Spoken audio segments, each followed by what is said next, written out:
You're probably here because you're finding it a little bit difficult in finding your way about leadership, finding your way on how to manage people well, and finding your way on how to grow your business as an entrepreneur. Any one of these things are the topics that we cover. I'm your host, Sean C., aka Mr. CEO at 22. I am so glad that you took the first step of being here to learn more about leadership, entrepreneurship, and management because the world needs more people like you. We will help you to invest in yourself because that's something that is worth doing. That is something that is worth learning. If you have questions about entrepreneurship, maybe you're having problems at work or you're having some leadership problems or managing other people, boy, I have news for you. We have what we call a masterclass. Most of the courses in the masterclass deal with how you can generate revenue online. It deals with leadership, how to lead in crisis, how to break through the crisis in business, in entrepreneurship, and how you can manage other people better. Now, I always say the best kind of investment is an investment in yourself. And how much money are we charging for this masterclass? Not a lot. And if you invest in one, it's yours to keep. And if it doesn't, I'll refund you. No questions asked, full refund. So why don't you try it out? Head on over to sean.c/masterclass and check out any one of the courses if it fits any one of the questions in your head. And if you have any questions, you can just put it on the comment section and we'll get in touch with you. We want to know who you are and we want to hear from you. Until then, keep leading.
Oh, sorry about that. Nakamute pala ako. Um, hey guys, welcome back to the show. 8 p.m. Thursday night. We are on every day, every Thursday night, 8 p.m. I came from a long day, so sorry if I'm gonna be a little bit slow right now. We shot the first day of NAS Academy, and I'll be teaching SEO there. So for those of you who are interested in learning SEO, the SEO Hacker Way, it's going to be out hopefully by April or May. Best case would be March, but we just shot the first day today, and the other half of the course is going to be shot tomorrow. So it's really a very tiring week for me. But you could join the waitlist now if you want. You just need to enter your email address, and we will have you on the waitlist. And I am super excited for this course because I teach all the fundamentals of SEO there. And NAS Academy has been a fantastic platform for creators like me to teach what we know to people who really want to learn.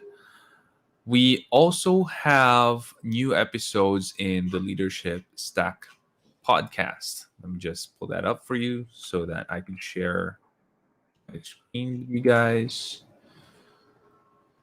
Maybe you missed some episodes, and I'm going to go ahead and run you by it right now. We have published the rest of the episodes on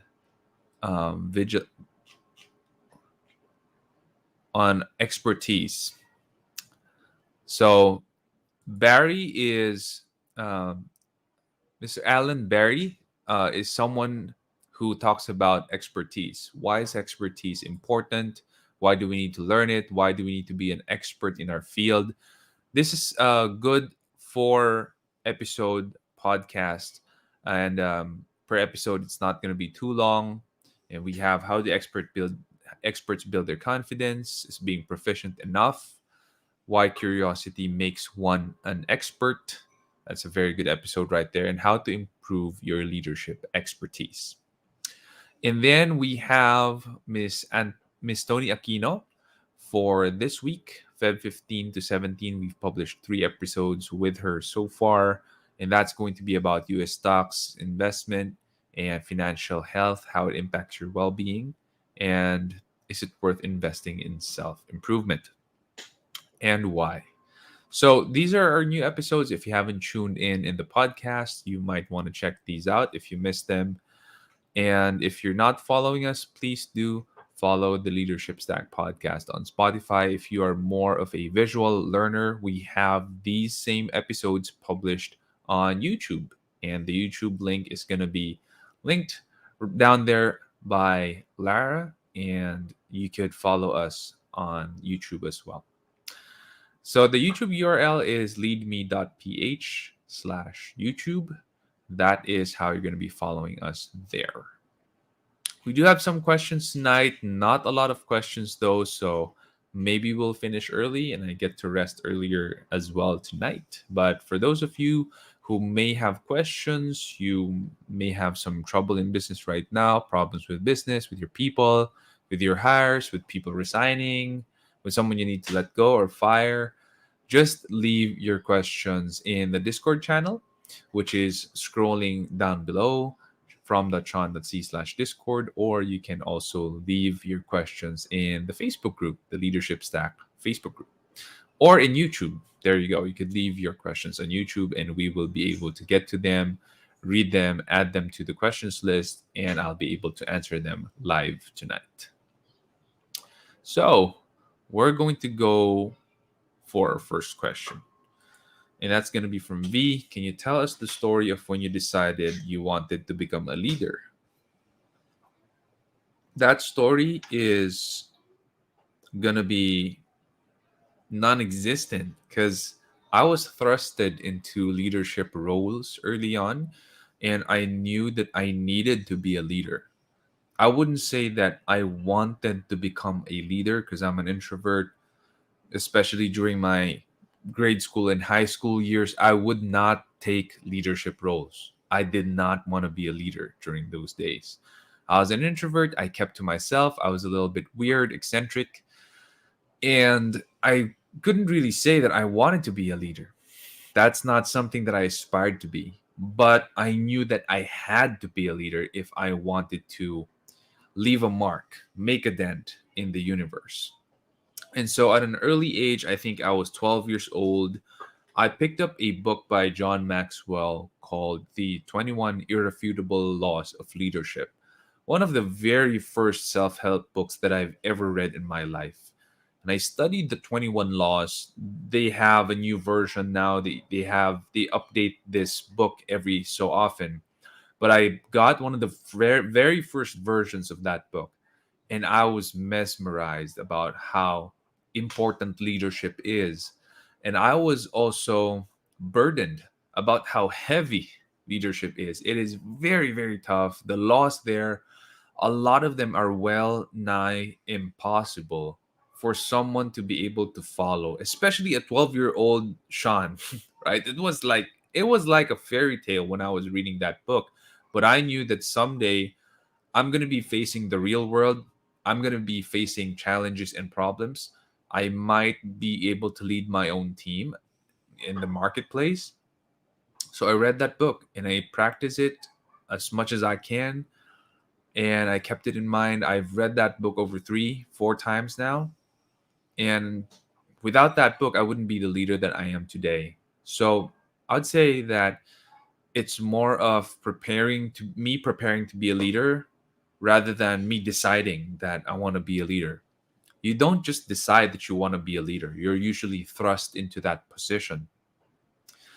When you look back in history, the greatest leaders of our history, the greatest leaders of their time, like Mahatma Gandhi or Martin Luther King Jr., who led the revolution for equality of race in the U.S. In the U.S. of A. you could see that they were thrust in a point in history where they needed to stand up and step up, and people were attracted to them because they listened and they actually spoke what needed to be spoken during that time. When Martin Luther King Jr. spoke against racism and inequality based on the color of your skin, a lot of people who were like him and also who were not like him, a lot of white colored people actually went to a lot of his talks. That's because he was saying something that needed to be spoken. And I could argue we are actually in that time here today in our country, especially here in the Philippines, when election season is coming. And not a lot of people are speaking the words that need to be spoken. And those who do are not being heard as much. And it is because there's a lot of hate being thrown around. There's a lot of darkness being thrown around. There's a lot of mud being thrown around. There's a saying: if you throw mud at others, you lose ground. When you throw mud at others, you lose ground. And you can't really drive out darkness and can't really drive out hate by throwing more hate to the equation. You can only drive out hate and darkness by throwing in light and love. And right now in our country, we do need that light and we do need that love. I do believe that if we are able to set differences aside and just learn to love and serve each other, then whoever would be sitting on the throne in Malacanang would not matter as much, as a country. I feel like it would matter more if we just learn to love and serve each other as fellow Filipinos, rather than caring too much about who sits on the throne and putting our putting our hopes and dreams, behind who's going to be sitting on the presidential throne. Anyway, that's just my opinion. I'm sure you have yours, but I would like to see this country definitely love and serve each other more. And with that, we do need leaders to be able to do that, because it's not easy to do that, especially with other people who would throw mud at you and throw hate at you. But that's why we have this podcast. It's in the hopes of raising up more leaders here in our country, because I do believe that the path to change this country is not to vote for the right leader. It's actually to raise up more and better leaders in our country. That is what I believe. So I hope that helps. I know I did segue a little bit from the question, but I hope that helps shed light to your question, V. Do you have any books on leadership you read when you were just starting out? Yep. So I mentioned that the 21 Irrefutable Laws of Leadership by Dr. John Maxwell. Really good read, really easy read, and you will be able to learn a lot when you open that book and read it for the first time. How did you decide what kind of leader you wanted to be?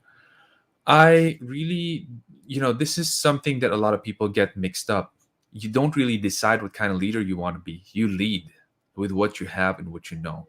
So before a boxer gets into the ring, he should practice a lot, and he should work out and he should prepare, so that when he actually needs to challenge someone, or when he is actually in the ring fighting with someone, it's all instinct. You don't have the time to process and think when you're in the ring boxing with someone. Instinct takes over. There's not a lot of time for you to think. You lead by how you lead. That's it. You fight by how you fight. That's it. There's no not much thinking, not much wiggle room for you to do that. So you become a leader by preparing yourself to be one.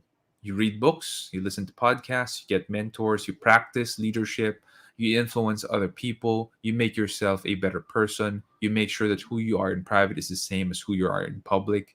And that is going to make you a better leader over time, so that when the time comes, when you are called by history to rise up and finally be the voice of the people and be the leader you were called to be, you will be ready then. That matters more than deciding what kind of leader you want to be. You don't decide. You are you are going to be the leader that you're going to be based on how much you prepare. That matters more. What was your leadership journey linear? Um, yes and no. Yes, because we do have 24 hours a day and time goes on, time ticks on. So it's linear in that way where it's just, we all get older. We all have only one moment in life.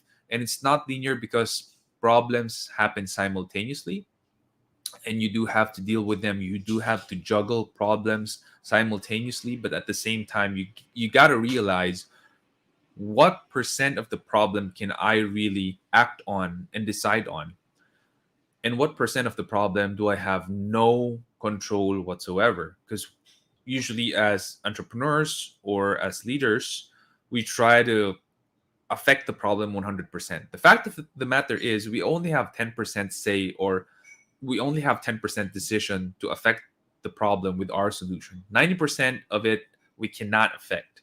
So I'm going to give you an example. If we have a problem with a client who is not happy with our work, this is just an example. How I can affect it is by calling the client and telling my people do a better job at it, and by checking the work. That's it. But how my people are going to react to what I say, if they're going to actually follow and make their output better, if my client is actually going to be appeased and happy with the words I'm going to be saying to him or her, or with the back pay or the refund, or the promise of a better work output, whether they are going to be happy with it or not, I don't control that. You see, 90% of the time we don't control the results of our solutions to the problem. And so my leadership journey, I wouldn't really consider it simple and linear. It's so trivial when you say, is it linear? Is it like from point A to point B? I can't really tell you that it's from point A to point B, because there's so many things, and these are very important experiences that help me develop myself to be a better leader.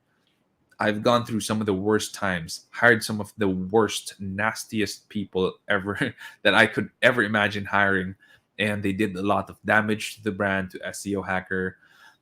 I've gone through a lot, and that helped me become a better leader, a leader that I would say I'm happy to be today. But I know I do have a lot of things to improve yet. But the good thing about it is I do have people around me who have the guts to tell me what's wrong with me. And so I can consciously improve on these things. I pray about it, I ask counsel, and I improve these things. And that makes me a much better leader, because the worst leader is someone who is blindsided by his or her weaknesses and it gets worse over time. That is really one leader you wouldn't want to follow. So I hope that kind of answers your question. It's a tough, open ended question. But basically, it's linear in a way that time goes on, you get better, you learn if you evaluate the experience and your mistakes. But it's not linear in a way that some problems come simultaneously. There's going to be easy times, there's going to be very tough times, then there's going to be those insane times where you either break or you grow tremendously. So I hope that helps. And the next question: do you follow a strict daily routine that you knew would help you become the leader you are today? Not really.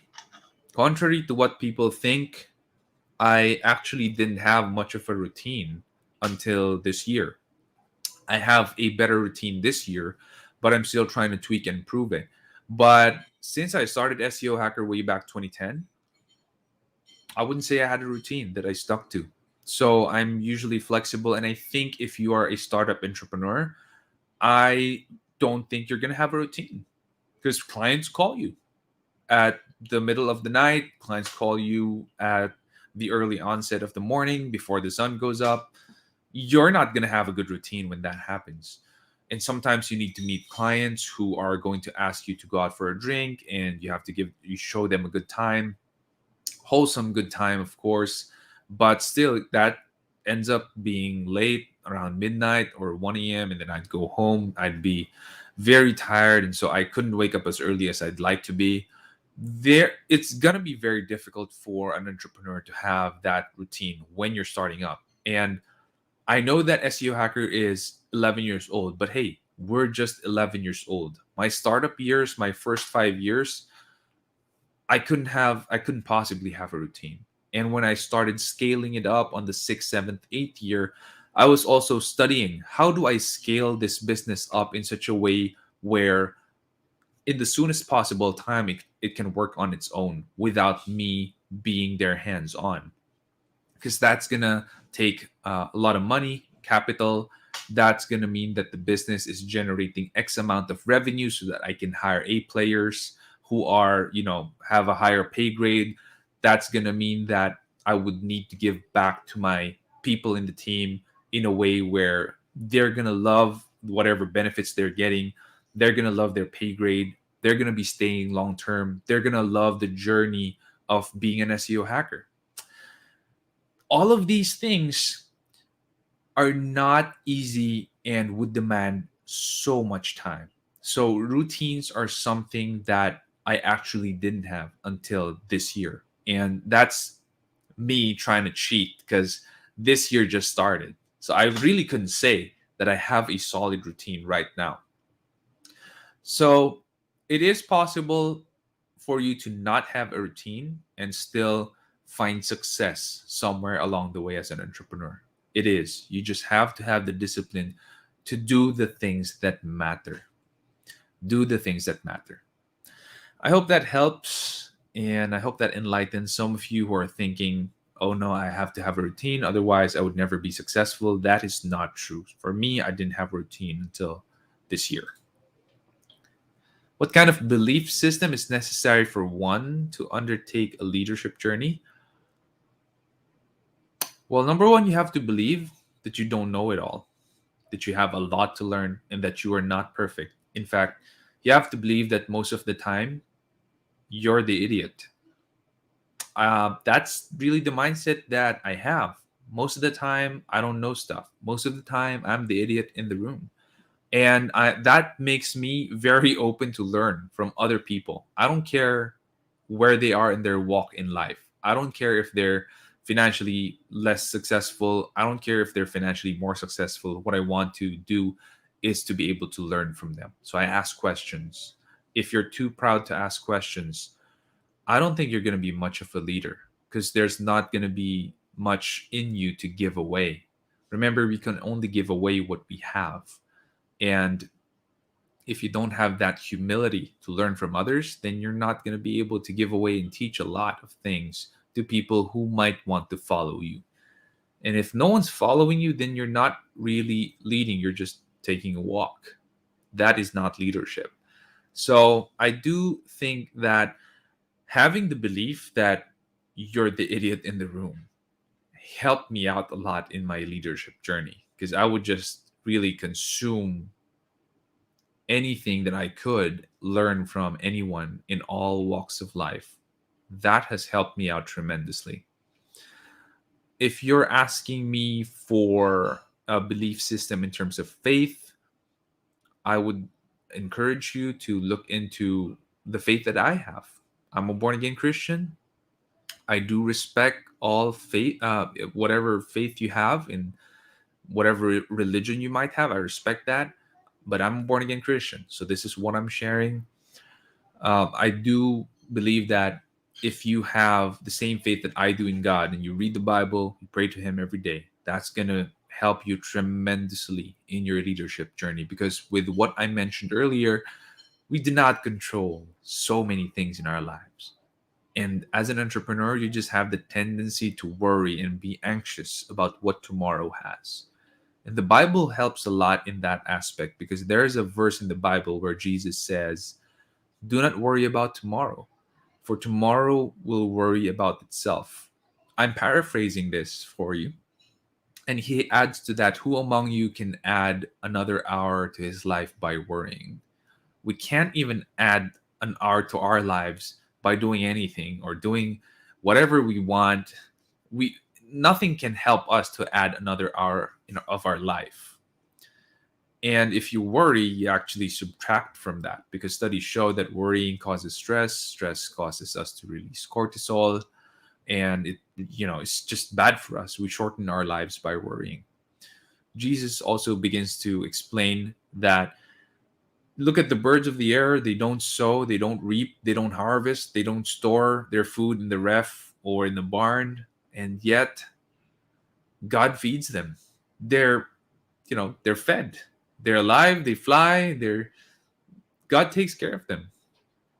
And if a Maya bird or, a pigeon costs, I don't know, 100 pesos, how much more valuable are you and I? We cost a lot more.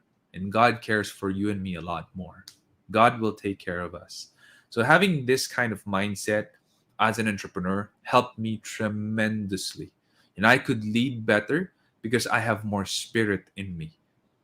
And I could pass that on better to my people. So I would say my belief system, being a Christian, knowing God, loving Him, following Him, that helped me a lot.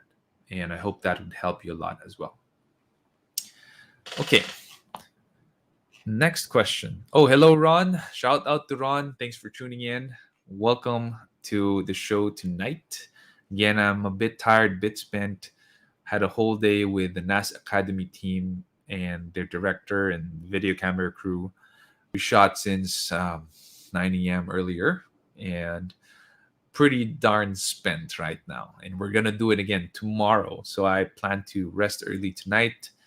Um, but yeah, if you have questions, I'd be honored and I'd like to answer them and address them. So the next question is, have you seen different kinds of leadership journeys? How did you know what works for you? I have actually. All leadership journeys are different. So how I grew to lead SEO Hacker as its CEO and founder is going to be different from how someone else in another digital marketing company is going to be leading and growing their company. I know a lot of CEOs. Steve C, for example, the CEO of Great Deals. I've met him when he didn't have great deals before, when he was still selling USB cards and various other items, and I saw how great he has become as a leader. I've seen it, and it is amazing. And I saw God's hand with him, and his journey is very, very different because his startup story is very different. He has investors. He now has venture capitalists come in, and he has to grow his business in a way where it's just exploding. But with me and SEO Hacker, we don't have investors. We're a bootstrapped company. I started it with 1,300 pesos and grew it now to a multi-million peso company. So how I'm leading it is very, very different from how Steve is leading his company. All leadership journeys are different. There is no one exact same leadership journey. How did I know what works for me? I just try to be the best leader I can. I didn't know. Honestly, I didn't know what would work, but I know what I had. And I know that I had to grow. And I know that I had to invest in myself and invest in my spirit, invest in my knowledge of leadership, invest in my expertise in running the business, have that discipline to be the best worker in my team, produce the most output, inspire people. I knew these things. So I just knew what I knew. I didn't know that, oh, this is going to work. Oh, that's not going to work. I just knew what I knew, and I strived on becoming better and better as a leader. And that is what I used to lead my people.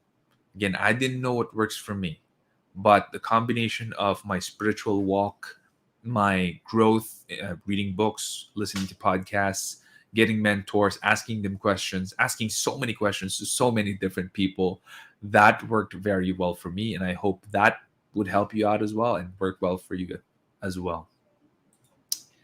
Can you become a leader even if you're just starting out as an employee? I believe everyone is a leader. Everyone. Everyone.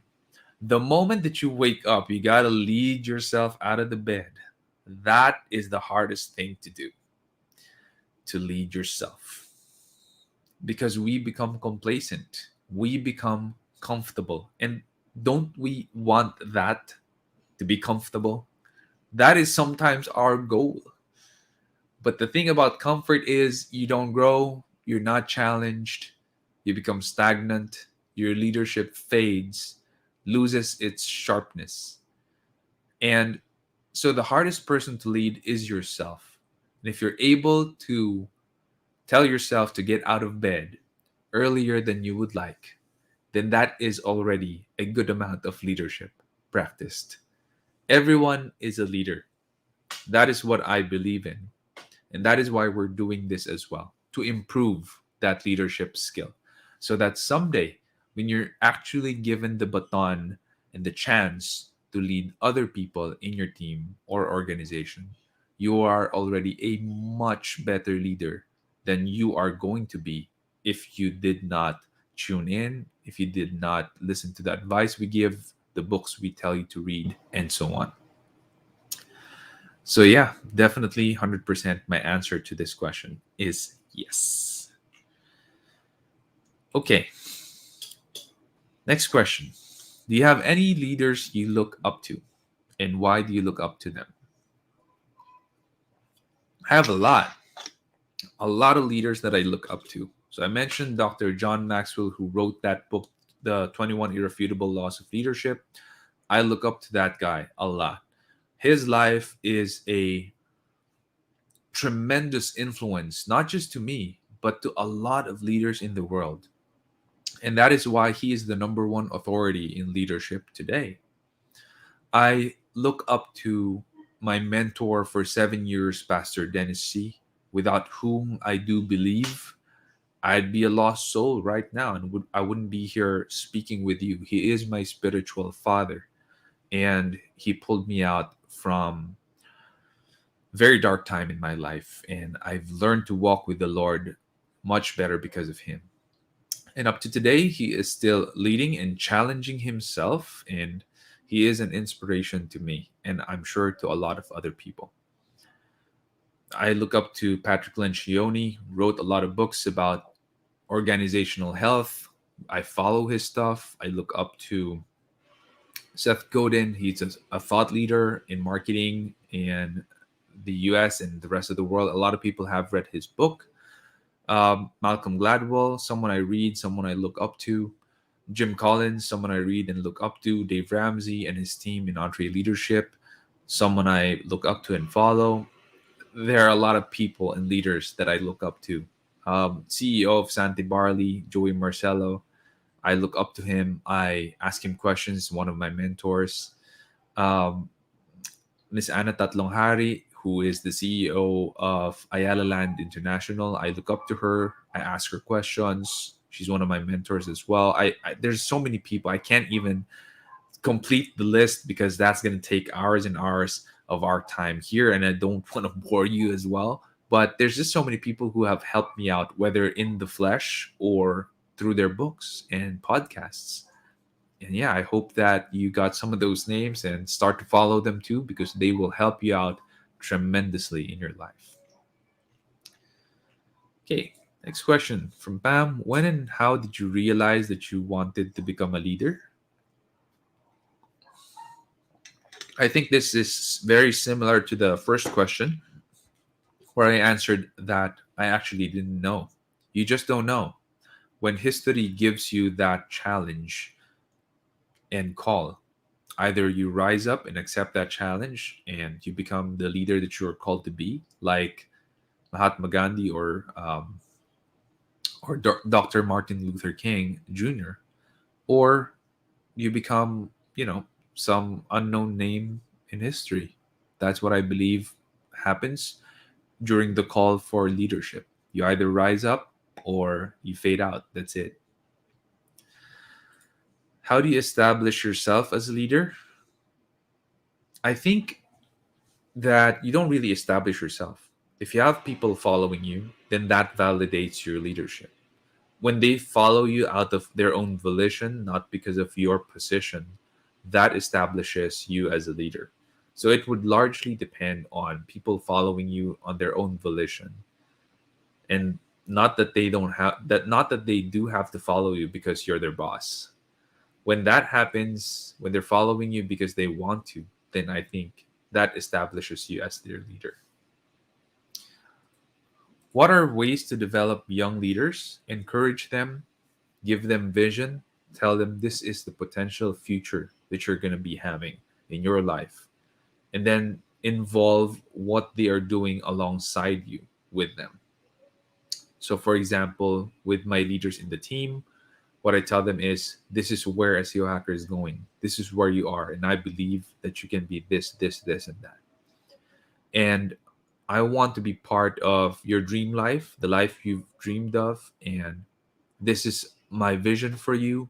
What's your vision for yourself? Let's try to marry those together, see what we can do, and see how far we can go. When you have those things, that's very encouraging to young leaders, especially those people who are driven but may not have that big of a vision or that far of a vision. When you give them your vision about themselves and about how you can fit into that and how they can be helped by you and what you do in your company, that gives them the fuel and energy to become bigger than who they are. And a lot of people do need that today, because what's circulating around the internet are full of hate, depression, anxiety, problems. It's discouraging. So when people are encouraged, that matters a lot. Ron says you look healthy, lol. Yeah. Thanks, Ron. I don't know if that means I look healthy or I'm getting fatter. But yeah, I'm gonna take it as a compliment. Thanks so much. What are effective ways leaders can do to support other leaders? Encourage other leaders. Leaders carry a heavy burden.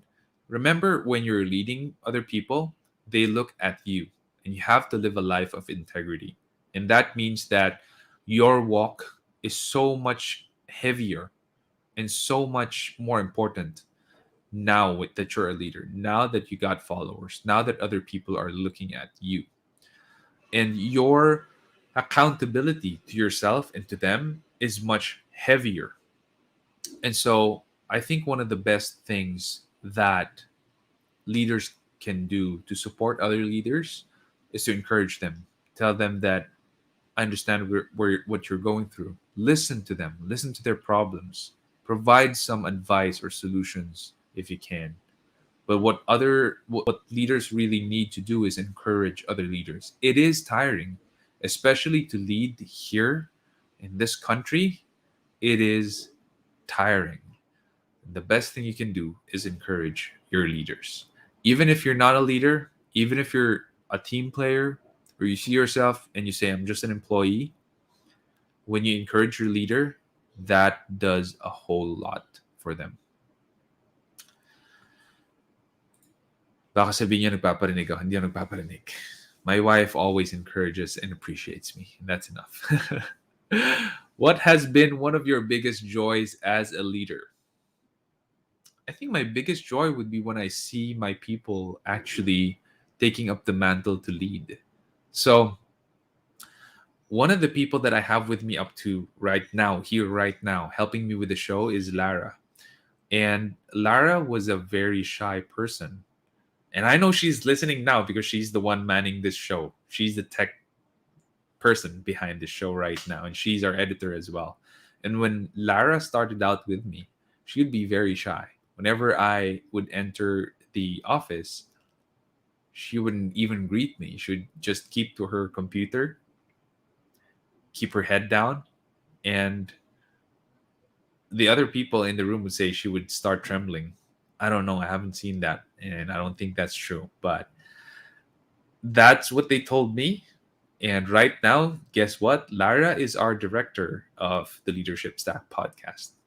And I have been able to let go of a lot of my work in Leadership Stack. I am simply the talent right now. And that's it. I have been able to delegate a lot of things because Lara is the one in charge.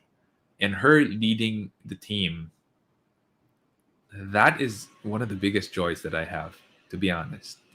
It's not, at the end of the day, I don't think about how much we make, how much money we're making, or how much we've grown in terms of revenue. That's fun. That's fun. That's great.